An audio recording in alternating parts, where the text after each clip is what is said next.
சரி, அஸ்ஸலாமு அலைக்கும். நீ பார்க்க போகிற பாடம் என்னண்டா, வேலை வலு சக்தி. இந்த பாடம் எங்கே இருக்காங்கண்டா, உங்களோட தரம் 10ல் அலகு 18வது அலகு. எத்தனாவது அலகு? 18வது அலகு. இந்த பாடம் எப்படியான பாடம்டா, ஒரு பௌதீகவியல் பாடம், அதாவது ஒரு ஃபிசிக்ஸ் பாடம் ஒன்று. இந்த பாடம் ஃபிசிக்ஸ் பாடம் ஒன்று, சரிதானே?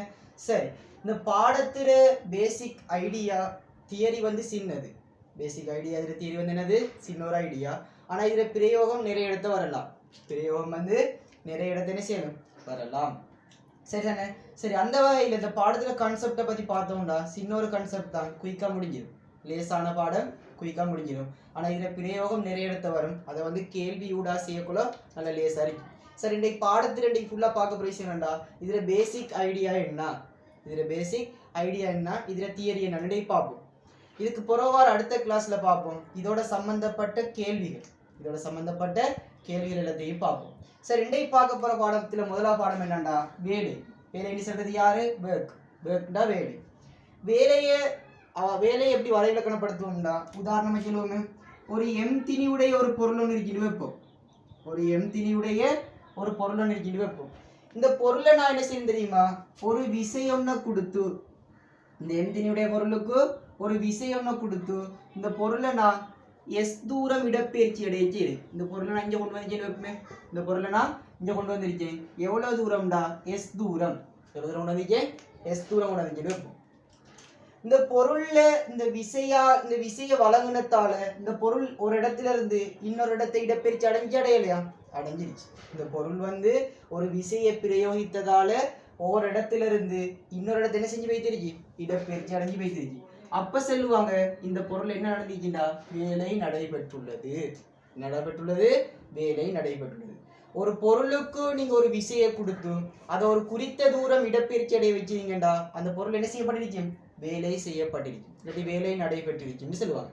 அப்போ வேலை சொல்ற ஒரு பொருளுக்கு ஒரு விசையை வழங்கி அதை குறித்த தூரம் என்ன செய்யற, இடப்பெயர்ச்சி அடைய வச்சு, என்ன செய்யற, இடப்பெயர்ச்சி அடைய வச்ச போலோ அங்க என்ன நடக்குன்னு அர்த்தம், வேலை நடைபெறுகிறது. வேலை நடைபெறுகிறது. இப்போ வேலைக்குரிய சமன்பாடு என்னன்னு பார்த்தோம்டா, வேலை சமன் விசை தர விசையின் திசையில் அடைந்த இடப்பெயர்ச்சி.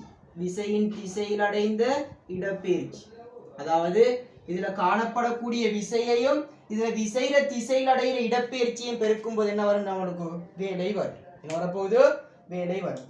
சரி, நம்ம இதுல அழகை பார்ப்போம். வேலைக்குரிய அழகு என்னண்டா, வேலைக்குரிய அழகை பார்க்க போறோம். விசைக்குரிய அழகு என்னண்டா, விசையை நம்ம சொல்லுவோம் நியூட்டன். விசையை நம்ம எதில் அளக்குற, நியூட்டன் அளப்போம். விசையின் திசையில் அடைந்த இடப்பெயர்ச்சின்னு வருது. அப்ப இடப்பெயர்ச்சி இதில் அளப்போம். இடப்பெயர்ச்சி இதில் அளக்குற மீட்டர். இதில் அளப்போம் மீட்டர். ஆகவே இதில் அழகு என்ன வரப்போகுது, நியூட்டன் மீட்டர். என்ன அழகு வரப்போகுது, நியூட்டன் மீட்டர். அல்லது இன்னொரு அழகை எடுத்து பார்ப்போம். இன்னொரு அழகு என்ன செய்வோம், எடுத்து பார்ப்போம். விசை அளக்குற அழகு தெரியும் உங்களுக்கு. நியூட்டனுக்கு பதில் என்ன பிரதியிடலும், அதாவது F = ma தானே. F = ma. அதுல Fன்றது விசை, Mன்றது கிலோகிராம், Aன்றது ms-2. ஏன்றது என்ன, ms-2. ஆகவே வார அலகு என்ன ஆக போகுது, கிலோகிராம் ms-2 வரைக்கும். ஆகவே இதுக்கு பதிலாக நம்ம என்ன பயன்படுத்துறோம், நியூட்டன் பயன்படுத்துறோம். இதுக்கு பதிலாக என்ன பயன்படுத்துறோம், நம்ம நியூட்டன் பயன்படுத்துறோம். சரி, அப்ப நியூட்டனுக்கு பதிலாக பயன்படுத்துற இன்னொரு அலகு நம்ம என்னடா, கிலோகிராம் ms-2. அந்த அலகு இங்க ஒன்று பிரதிட்டு பார்ப்போம். நியூட்டனுக்கு பதிலாக கிலோகிராம் ms-2. நியூட்டனுக்கு பதிலாக கிலோகிராம் ms-2. இடப்பெயர்ச்சிக்கு என்ன அலகு, மீட்டர் தான். அதை மீட்டரால பெருக்குவோம். பெருக்குனா என்ன வரும்டா, மீட்டரும் பெருக்கப்பட்டா மீட்டர் வர்க்கம். ஆகவே கிலோகிராம் அப்படி இருக்கும், கிலோகிராம். மீட்டரும் பெருக்கப்படக்கூட மீட்டர் வர்க்கம். செகண்ட் -2 அப்படியே இருக்கு. ஆகவே அந்த செகண்ட் -2 அப்படியே வரும்.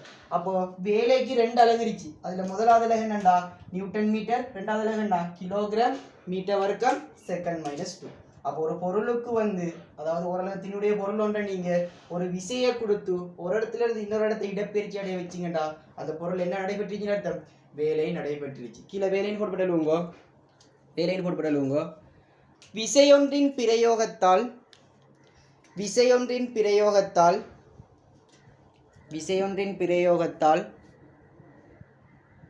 பொருளொன்று விசையின் திசையில் இடப்பெயர்ச்சி அடையும் போது விசையின் திசையில் இடப்பெயர்ச்சி அடையும் போது அப்பொருளில் வேலை நடைபெறுகிறது. அப்பொருளில் வேலை நடைபெறுகிறது. அப்பொருளில் வேலை நடைபெறுகிறது. அப்பொருளில் வேலை நடைபெறுகிறது. சரி, இதை போட்டு இதை அப்படியே ஃபுல் அழி எடுங்க. வேலை என்ன கணியம் வந்து வேலை வந்து ஒரு என்ன கணியம் வைக்க போறாங்க? எண்ணி கணியம். என்ன கணியம்? எண்ணி கணியம். ஏன்னா ஒரு பரமன் மட்டும்தான் இருந்துச்சு, என்ன காணப்படாது? திசை காணப்படாது. ஆக இப்போ என்ன செய்ய தெரியுமா? இந்த படத்தை போட்டு இது கீழே அப்படியே நோட் பண்ணி எடுங்க. நோட் பண்ணி எடுங்க. இது ஃபுல்லா நோட் பண்ணி எடுங்க. நியூட்டனுக்கு பதிலாக தான் வந்து கிலோகிராம் ms - 2 போட்டிருக்கு. இடப்பெயர்ச்சிக்கு மீட்டர், அந்த மீட்டரை பெருக்கிருக்கு. பெருக்குனா கிலோகிராம் அப்படியே வரைக்கும், மீட்டர் பெருக்கப்பட்டா மீட்டர் இருக்கும், செகண்ட் -2 அப்படியே வரும். இந்த அளவு தான் வளமையாக கேட்குறாங்கடா. இதுக்கு பிறகு வார பேப்பரில் இந்த அழகையும் கேட்கலாம். வேலையின் மட்டும் ஒரு அழகை குறிப்பிடுக. கேட்கலாமா? கேட்கலாமா? கேட்க நோட் பண்ணிடுங்க. நோட் பண்ணிடுங்க. நோட் பண்ணு. குயிக்காக நோட் பண்ணிடுங்க. நோட் பண்ணிடுங்க. சரி, இதை நோட் பண்ணீங்க பாருங்க. நியூட்டன் மீட்டருக்கு பதிலாக பயன்படுத்த இன்னொரு அளவு இருந்துச்சு. அதான் சர்வதேச அளவு. என்ன வரைக்க போகுது? என்ன வரைக்க போகுது? ஜூல். என்ன வரைக்க போகுது? ஜூல். என்ன செய்யுது? அப்போ வேலைக்கு எத்தனை அலகு வைக்க போறாங்க? மொத்தமா 3 அலகு. ஒன்று நியூட்டன் மீட்டர், ரெண்டாவது கிலோகிராம் மீட்டர் வர்க்கம் செகண்ட் -2, அடுத்து என்ன? ஜூல். அடுத்து வந்து என்ன?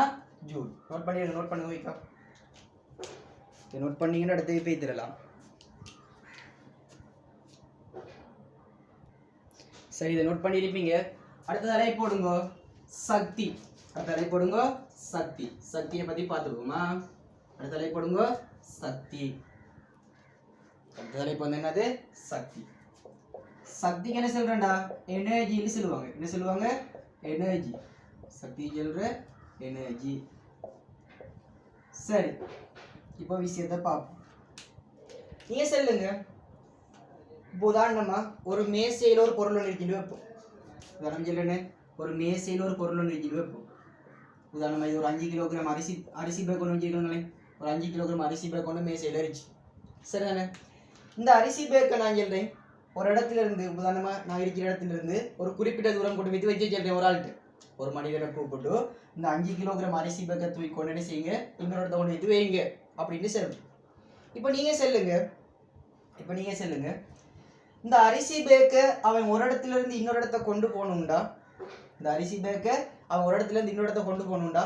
ஃபர்ஸ்ட் அவனுக்கு என்ன வேணும்? அந்த மனிதனுக்கு என்ன வேணும்டா? அவனுக்கு சக்தி அவசியம். என்ன அவசியம்?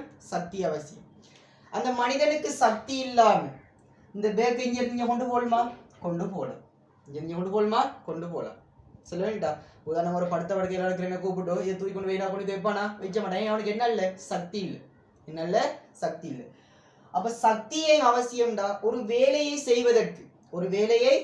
உதாரணமா அந்த 5 கிலோகிராம் அரிசி பேக்கை கொண்டு வைத்துனா ஒரு இடத்துல இருந்து இன்னொரு இடத்த கொண்டு வந்து இங்க வைக்கிறேன்டா.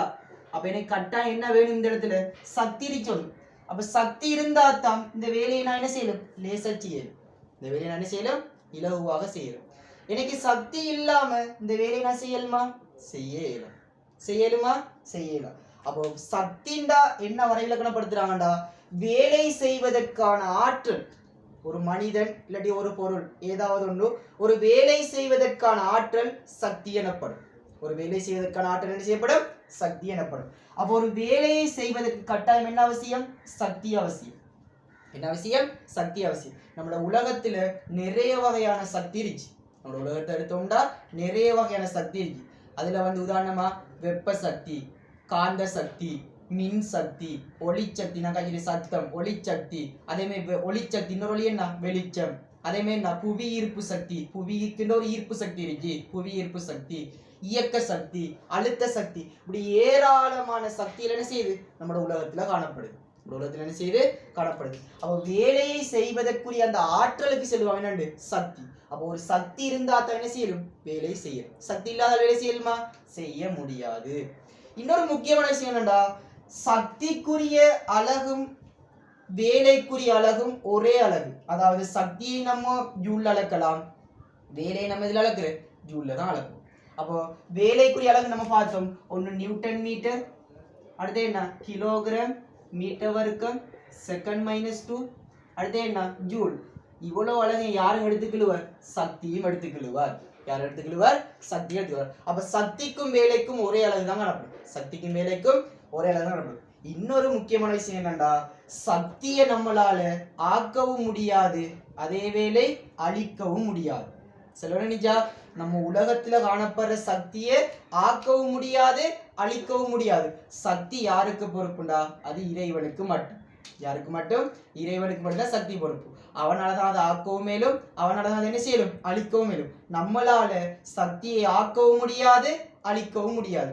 அப்ப சக்தியை நம்ம வேற வடிவத்துக்கு மாத்துறோமே, அப்ப அதை என்ன மாதிரி கேட்டீங்கடா, சக்தியானது ஒரு வடிவத்திலிருந்து இன்னொரு வடிவத்துக்கு மாற்றப்படுமே தவிர சக்தியை நம்மளால ஆக்கவும் முடியாது, அழிக்கவும் முடியாது. சக்தி நம்மளால ஆக்கவும் முடியாது, அழிக்கவும் முடியாது. உதாரணமா சொல்லுவோமே, ஒரு ஓடி வார நீர் ஓட்டத்தில் என்ன சக்தி இருக்குண்டா? இயக்க சக்தி இருக்கு. சரி, இதை விடுங்களேன். லேசான உதாரணம் சொல்றேன். உங்களோட சூரியன்ல இருந்து வாரத்துல வெப்பம் இருக்குமா இருக்காதா? சரி, அந்த வெப்ப சக்தி இருக்கு. அந்த சூரியன்ல இருந்து வர என்ன சக்தி? வெப்ப சக்தி. அதை நீங்க என்ன சக்தியா மாத்திரீங்க? மின் சக்தியா மாத்திரீங்க. யாரை வச்சு? சூரிய படலை வச்சு. யாரை வச்சு? சூரிய படலை வச்சு. இப்படி ஒரு சக்தியில ஒரு வடிவத்தை இன்னொரு வடிவத்துக்கு மாற்ற இயலுமே தவிர சக்தி என்ன செய்யாது? ஆக்கவும் முடியாது, அழிக்கவும் முடியாது. யாராச்சும் சக்தி அழிப்பேன்னு சொன்னா அது மடத்தன். ரொம்ப இல்லையா? ஒரு ஆளுக்கு சக்தி ஆக்கவும் மேலும் அழிக்கவும் மேலும் சொன்னா அது அதை பெரிய மடத்தன். அவ சக்தி ஆக்கவும் முடியாது, அழிக்கவும் முடியாது. ஆனால் ஒரு வடிவத்திலிருந்து இன்னொரு வடிவத்துக்கு என்ன செய்யலும்? மாற்ற முடியும். என்ன செய்ய முடியும்? மாற்ற முடியும். அப்ப சக்தியானது ஆக்கப்படவும் முடியாது, அழிக்கப்படவும் முடியாது. கீழே சக்தியில் போட்டுடுங்க. சக்தியில் போட்டுடுங்க. வேலை செய்வதற்கான ஆற்றல், வேலை செய்வதற்கான ஆற்றல் சக்தி எனப்படும். சக்தி எனப்படும். சக்தி எனப்படும். அடுத்த பாயிண்ட் சொல்லுங்க. அடுத்த பாயிண்ட் சொல்லுங்க. சக்தியானது, சக்தியானது வேலையின் அலகை கொண்டிருக்கும். வேலையின் அலகை கொண்டிருக்கும். வேலையின் அலகை கொண்டிருக்கும். எழுதிக்காட்டுங்க. கிலோகிராம் மீட்டர் வர்க்கம் செகண்ட் -2 அல்லது ஜூல் போட்டு காட்டுங்க. அல்லது ஜூல். அப்ப சக்தியும் என்ன கணியம்? வேலை எண்ணிக்கணியம்டா. அதே அளவு கொண்டிருக்கிற சக்தியும் என்ன கணியம் படிக்க போறாங்க? அவங்களும் எண்ணிக்கணும். கீழே பிறகு போடுங்க. சக்தியும் வந்து என்ன கணியம்? எண்ணிக்கணியம். என்ன கணியம்? எண்ணிக்கணியம். அடுத்த பாயிண்ட் சொல்லுங்க. சக்தி பல வடிவங்களில் காணப்படும். சக்தி பல வடிவங்களில் காணப்படும். சக்தி பல வடிவங்களில் காணப்படும். உதாரணம், உதாரணம் உங்களுக்கு நிறைய சக்தி விளங்கிருக்கும். நான் கொஞ்சம் உதாரணம் சொல்றேங்க. வெப்ப சக்தி, காற்று சக்தி, மின் சக்தி, சூரிய சக்தி, இயக்க சக்தி, அழுத்த சக்தி, அதே மாதிரி அணுசக்தி, அணுசக்தி, அதே மாதிரி ஒளி சத்தம் ஒளிசக்தி, ஒளிசக்தி, அதே மாதிரி அடுத்து என்னடா? வெளிச்சம். வெளிச்சம் போடுங்க. அதுக்கு என்ன சக்தி? அடுத்த ஒளியா கொம்புலினா ஒளிசக்தி. இவ்வளவு சக்தியில பல வடிவங்கள். அடுத்த பாயிண்ட் சொல்லுங்க. அடுத்த பாயிண்ட் சொல்லுங்க. சக்தியை ஆக்கவோ அழிக்கவோ முடியாது. சக்தியை ஆக்கவோ அழிக்கவோ முடியாது.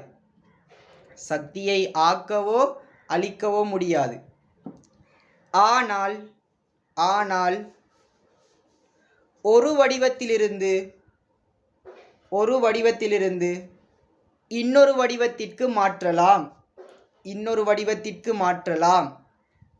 சக்தியை ஆக்கவும் முடியாது, அழிக்கவும் முடியாது.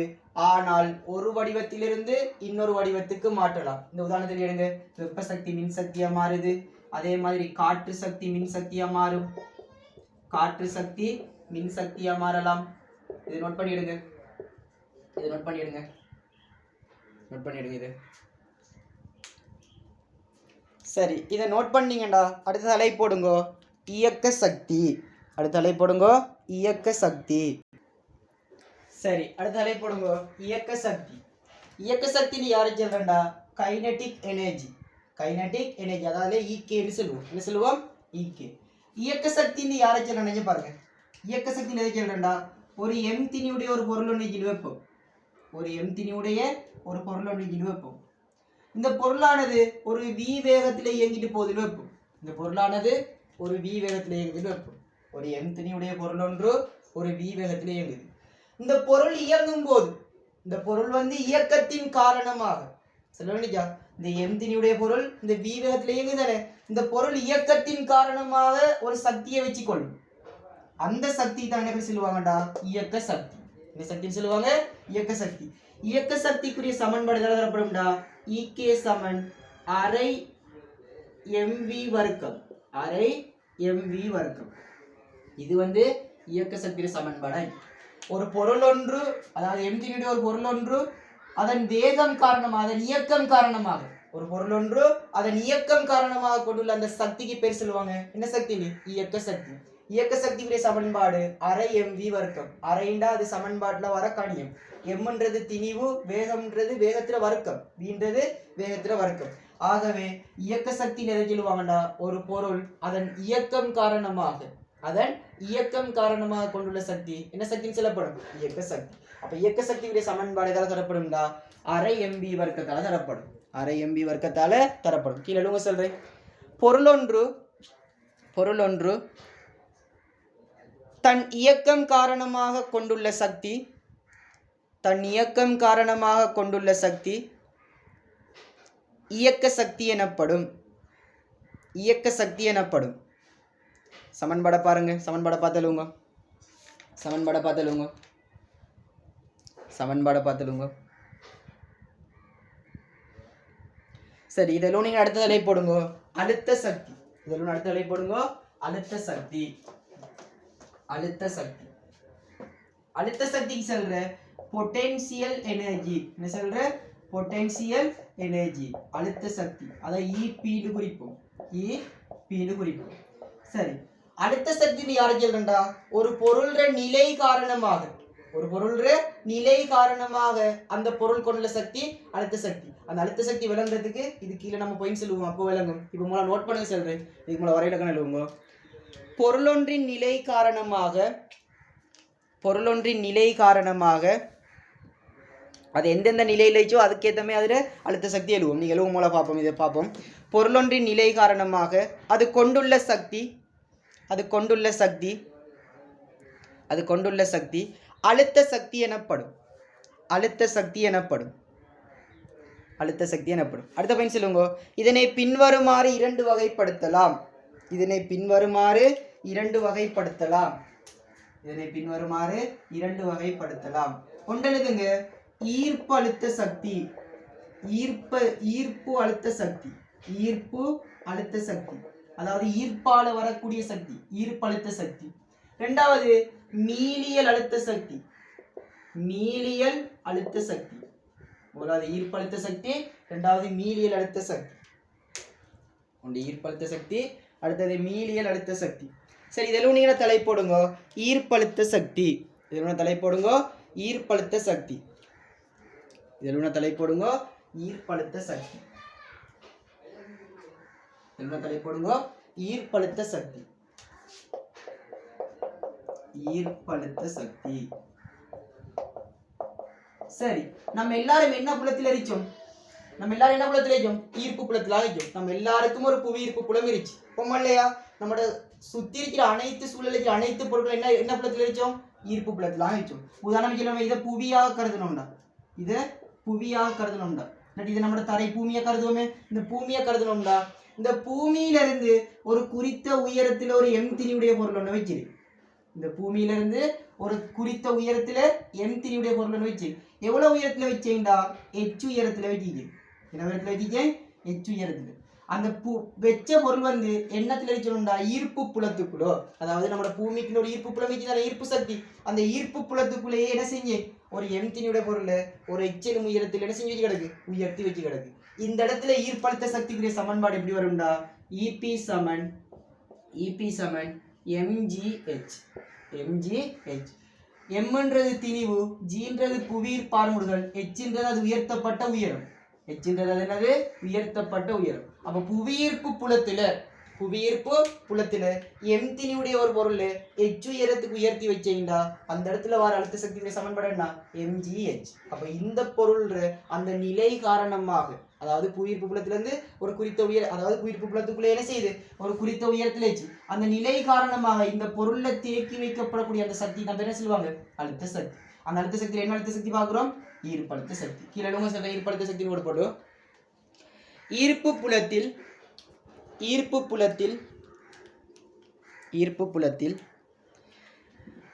m திணிவுடைய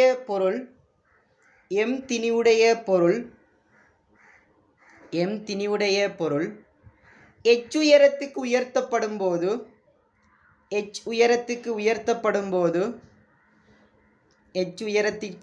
உயர்த்தப்படும் போது அதில் சேமிக்கப்படும் சக்தி அதான் என்ன சக்தி, ஈர்ப்பழுத்த சக்தி. இந்த படத்தை கீறி போட்டு, அதாவது புவியீர்ப்பு புலத்துல இந்த எம்ம வச்சுச்சோம், m திணிவுடைய பொருள் h உயரத்துக்கு உயர்த்தி கிடக்கு. இந்த படத்தை கீறி சமன்பாடை நோட் பண்ணிவிடுங்க.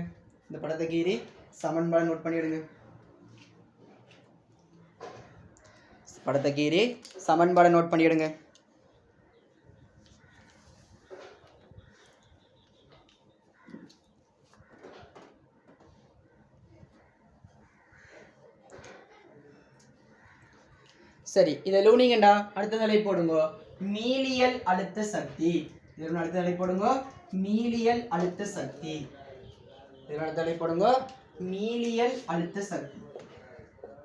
மீளியல் அழுத்த சக்தின்னு யாரை சொல்றேன்டா, சொல்லுவாங்கடா மீளக்கூடிய பொருட்கள். அதாவது உதாரணம் சொல்லுவோமே, ஒரு ரப்பர் பேண்ட் ஒன்று கிலோ வைப்போம். அந்த ரப்பர் பேண்ட் என்ன செய்ய, உதாரணம் சொல்லுங்க, ஒரு ரப்பர் பேண்ட் விடுங்க, ஒரு சுருளி வில் ஒன்று கிலோ வைப்போம். இப்படி ஒரு சுருளி வில் ஒன்று இருந்துச்சு. சொல்லிக்கா, இந்த சுருளி வில்ல நான் என்ன செய்ய தெரியுமா, ஆரம்பத்தில் இருந்த இடம் இந்த இடம். இந்த சுருளி வில்ல நான் என்ன செய்ய தெரியுமா, இழுத்து வச்சுக்க. இப்படி சொல்லிக்கா, ஒரு சுருளி வில் ஒன்று இருந்துச்சு. அந்த சுருளி வில் ஆரம்பத்தில் இருந்த இடம் உதாரணம் சொல்லுங்க, இது எக்ஸ்ன்ற தூரம் கிலோ வைப்போம். கிலோ வைப்போம்.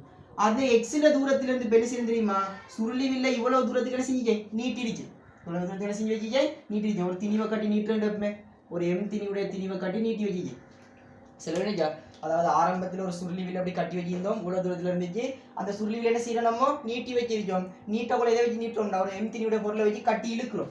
என்ன செய்யறேன், இழுத்து வச்சு. அப்ப எவ்வளவு நீட்சி வந்துருச்சு, இவ்வளவு நீட்சி அடைஞ்சிச்சு. என்ன செஞ்சிச்சு, நீட்சி. இதை நம்ம ஈண்டு வச்சுக்கல, ஈன்றது நீட்சி. இதை நீட்டி போட்டு நான் என்ன செய்ய தெரியுமா, நீட்டி போட்டு வச்சுக்கோங்களோ, என் கையில ஒரு அழுத்த சக்தி, அதாவது சுருளி வில்ல ஒரு அழுத்த சக்தி இருந்துச்சு. அது என்ன அழுத்த சக்தி இருக்கும்டா, மீளியல் அழுத்த சக்தி. அதை எப்படி பாப்பீங்கடா, இந்த பொருளை நான் விடுவிச்சேன்டா, இந்த சுருளி வில் முன்பின்னா என்ன செஞ்சு போகும், அசைந்து கொண்டு இருக்கும். அசைந்து கொண்டு இருக்கும். கடைசி அது இருந்த இடத்துல வந்து சேருமா சேராதா, சேரப்போகுது. அது இருந்த இடத்துல இருந்து நம்ம நீட்டி வச்சுக்கோங்களோ, நம்ம என்ன செய்யறோம், ஒரு குறிப்பிட்ட எல்லை வழி நீட்டி வச்சுக்கோம். நீட்டக்கோல என்ன செய்ய தெரியுமா, அந்த இடத்துல ஒரு நீட்சி வருது. அந்த நீட்சியால வர சக்தி என்ன சக்தி அடைக்கும், மீளியல் அழுத்த சக்தி. அந்த நீட்சியை நம்ம விடுவிச்சோன்னு என்ன செய்ய தெரியுமா, அது திரும்ப அதை ஆடி என்ன செய்ய தெரியுமா, பழைய நிலைக்கு வந்து சேருமா சேராதா, சேரப்போகுது. அப்ப இந்த சுருளி வில்ல இந்த நீட்டின சந்தர்ப்பத்துல இந்த அழுத்த சக்தி என்ன சக்தி அடைக்கும், மீளியல் அழுத்த சக்தி. இன்னொரு எல்லை இருந்துச்சு, ஒரு குறிப்பிட்ட எல்லைக்காக நீங்க நீட்டினீங்கடா, அதுக்கப்புறம் ஒரு பழைய நிலைக்கு வந்துக்கலே இயலாது. ஒரு குறிப்பிட்ட எல்லைக்காக நீங்க நீட்டினீங்கடா, அவருக்கு என்ன செய்யலாம், அந்த பழைய எல்லைக்கு திரும்ப என்ன செய்யலாம், வந்து அடைய முடியாது. அதை சொல்ற வந்து அவர் குறிப்பிட்ட எல்லைக்கு வந்து நீட்டினீங்கடா, அந்த பழைய எல்லை என்ன செய்யலாம், அவருக்கு அடைய முடியாது. அப்போ ஒரு குறிப்பிட்ட எல்லை வரைக்கும் நீங்க நீட்டி போட்டு என்ன செய்யணும் தெரியுமா, அதை விடணும். அந்த நீட்டி போட்டு அந்த டைம்ல அந்த சுருளி வில்ல சேமிக்கப்படுகிற சக்தி என்ன சக்தி இருக்கும், மீளியல் அழுத்த சக்தியா இருக்கும். இந்த சக்தி அடிக்க போது மீளியல் அழுத்த சக்தி. அப்ப நீங்க விடுவிச்சோடனே அந்த சுருளி வில்ல என்ன செய்ய தெரியுமா, திரும்ப பழைய காலத்தை வந்து சேருமா சேராதா, சேரும். ஏன் வந்து சேருது, நம்ம நீட்டி வச்சுக்கோ, அதோட சக்தியோட சேமிக்கப்பட்டிருந்துச்சு. அந்த நிலை காரணமாக, நீட்டு நிலை காரணமாக அதோட சக்தியோட காணப்பட்டுச்சு.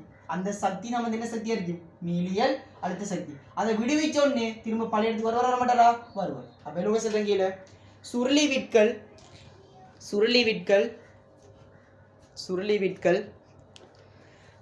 மீளியல் பொருட்கள்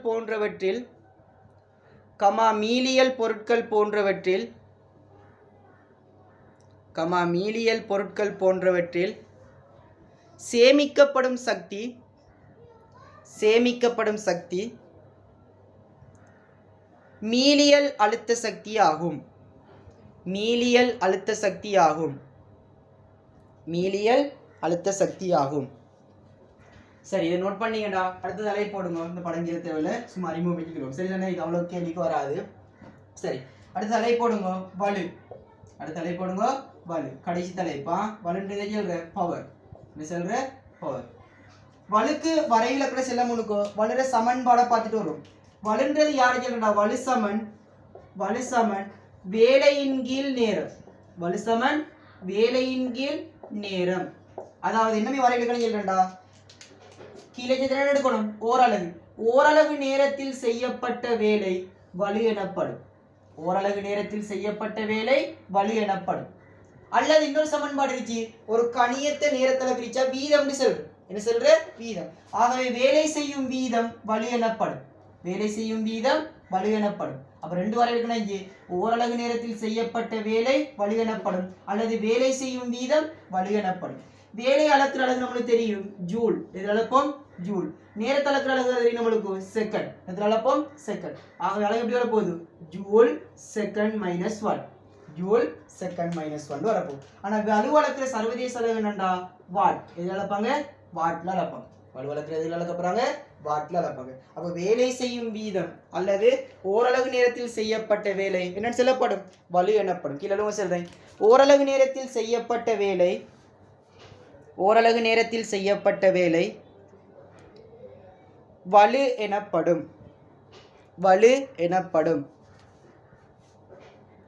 அல்லது அல்லது வேலை செய்யும் வீதம் வலு எனப்படும். அல்லது வேலை செய்யும் வீதம் வலு எனப்படும். வேலை செய்யும் வீதம் வலு எனப்படும். இன்னொரு அலகு எடுத்து காட்டுவோம். இதுக்கு ஜூலுக்கு பதில் என்ன பயன்படுத்தலும்? கிலோகிராம் மீட்டர் வர்க்கம் செகண்ட் மைனஸ் 2. ஓமல்லையா? கீழே நேரம் இருந்துச்சு. நேரம் என்ன? செகண்ட். அப்போ இன்னொரு அலகு என்ன வரப்போகுதுடா?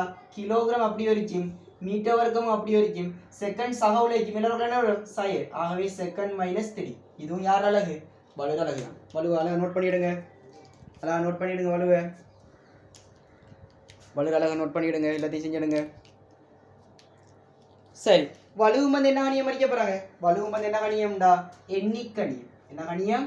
எண்ணிக்கணியம். அப்ப வேலை எண்ணிக்கணியம், சக்தி எண்ணிக்கணியம், அதே வலுவும் என்ன கணியம்? எண்ணிக்கணியம். சரி, இதோட வந்து நம்மளோட வேலை வலு சக்தியோட பாடத்துல ஃபுல் தியரி முடியுது. இவ்வளவுதான் தியரி. ஒரு 20-25 நிமிஷம் தான் தியரி வரப்போகுது.